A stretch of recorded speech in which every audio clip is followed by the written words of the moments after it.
one thing I do want to point out is, and most car companies do this, Hyundai has their own voice recognition software where you can talk to her and set stuff up, change the radio station, and make and take phone calls via Bluetooth. But all of that changes when you actually use the Apple CarPlay or the Android Auto. So I'm gonna plug my phone back in real quick, but I want to show you on the steering wheel there's a little talk button, and as soon as I hit it, please say a command. The Hyundai version comes up. I'm gonna hit exit real quick, and it gives you a list of commands you can read off. Now, not that you're gonna be using that to change your radio station all the time, but I personally like my iPhone and using Siri a lot better. So when I plug my phone in, it's gonna read the USB.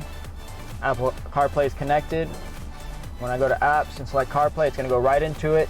I can actually press the talk button again, and it's Siri this time. So she's gonna listen to me, and I think she's a little bit more responsive and answering questions that I want answered, like, what's the weather like?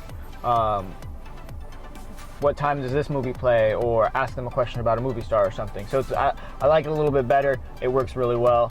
Now, one thing I did notice when we were testing it out earlier is if you're like us and you're next to a Wi-Fi spot and you're connected, turn it off. It doesn't like to work with really bad Wi-Fis, so using your data is something that you will be doing when you're using any kind of music or data-heavy app like Spotify, Audible, or whatever you'd be playing. So if you do have music already saved on your phone, that is definitely a bonus. Also, using the maps is going to be using your data as well.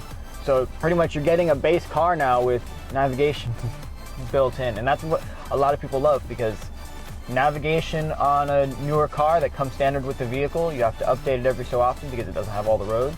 Whereas if you're using the navigation from your phone, especially on Apple CarPlay, it's always being updated. And you're always getting live traffic updates, which is great. It's fantastic. And since it is a smartphone, it kind of remembers your way to work.